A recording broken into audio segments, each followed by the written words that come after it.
Greetings, Felix and Genticles, 'tis I, Pure Note, and today I'm going to be reading. A Hearthwarming Eve, a Poem, by Jet Howitzer. That's the name of the chapter. The story is called The Day Before. I'll link to it in the description. It's just a small poem he wrote on the holidays, about the holidays. It is in his, universe, I do believe, but I'm just going to jump straight into this, and this will be unedited, so you hear every single mistake I make. Like the one I almost made a few seconds ago.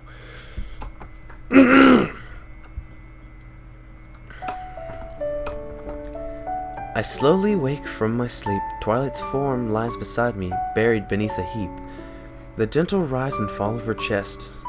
My attention it manages to rest. With the gentlest of an embrace, I slowly turn her to see her face. Her eyes flutter open at my lightest of kiss. I profess to her that though the night it was her I did miss. With a sigh of contentment she pulled me near, and with a simple kiss she made her love for me clear. With amounts of energy rarely seen, I threw open the curtains to reveal a landscape devoid of green. A wintry wonderland laid bare before my eyes, nary cloud to be seen within great blue skies. Twilight could only smile at my display of glee. Not even the Pegasi, a storm of this intensity, could foresee. Within my body a great desire was burning. All the fun I could have was something for which I was yearning. I rushed to grab my winter attire, stopping only for a moment, my hat to acquire. Suitably garbed for weather so chilly, I readied myself for the game so silly. Snow so deep and ice as cold, having fun and laughing is the spice to fend off the cold, and have the time of my life. With Pinky around, fun is certain to be rife. With festive joy and funds abound. With festive joy and bounds of fun, Pinky enjoys her time beneath the winter sun. Snowball fights and angels of snow. The faces of colts and fillies were all aglow. Rarity models the latest winter fashion.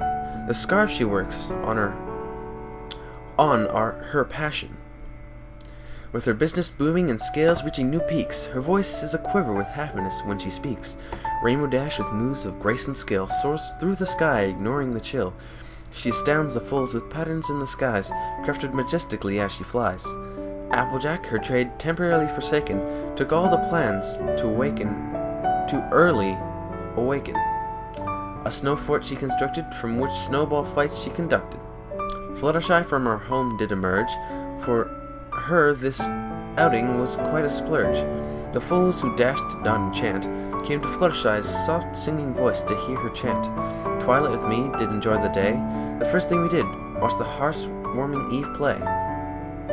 From there we decided to rid of the plan. All the fun we could have, sledding began. With all the time we could want, we enjoyed all the time spent on our little jaunt. With the winter season, I just said season, didn't I? Oh well. With the winter season, soon we returned home, a setting sun the reason. With a shiver in our step and snow in our coats, Twilight and I enjoyed the warm airs that ran down our throats. The chill of the world now kept safely at bay, we turned our sights to the tree that would take the rest of the day. Spike was nowhere to be seen. His time spent outside, still in the presence of his queen. Our spirits soaring through the holiday cheer, Twilight I did take to our task with vigor unseen to the rest of the year. For hours we worked, the time flying past. With each attempt looked better than the last.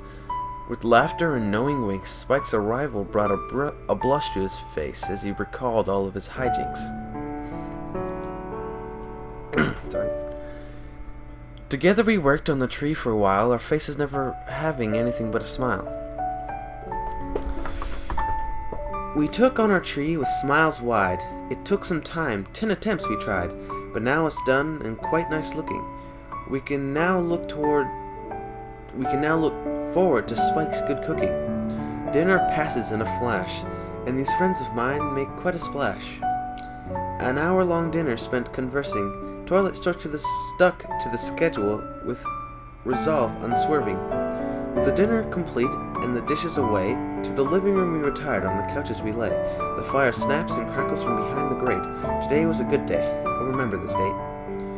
Tales of old happy stories we swapped. The clock struck 11. Only then we stopped. As the hour grows late and we all need our rest, Twilight takes Spike to bed, grabbing extra blankets from the chest.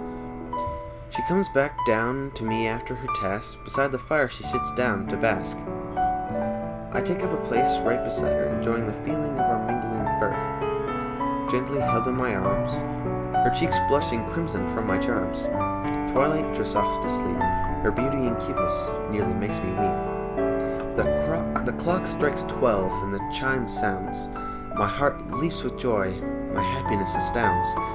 It's the day we've waited for, but we need to wait just a little more. With peace and serenity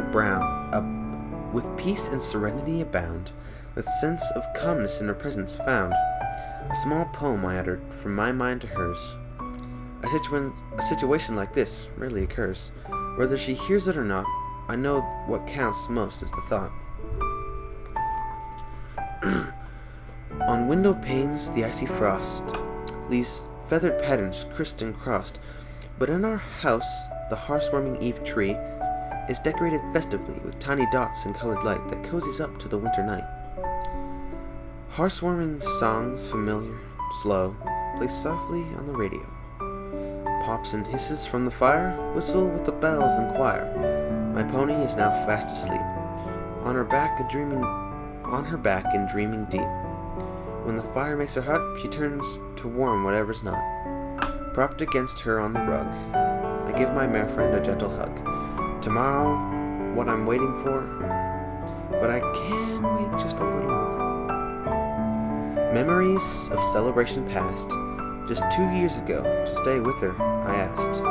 Tomorrow marks an important event. It will be the day I ask the question on me bent. I like that a lot. I don't have a whole lot to say about it, except that was just fantastic. Enough said, yeah. Again, this will be unedited, so... oh well. Well, I don't have an outro yet, so goodbye, Phillies and Tentacles, while I think of an outro.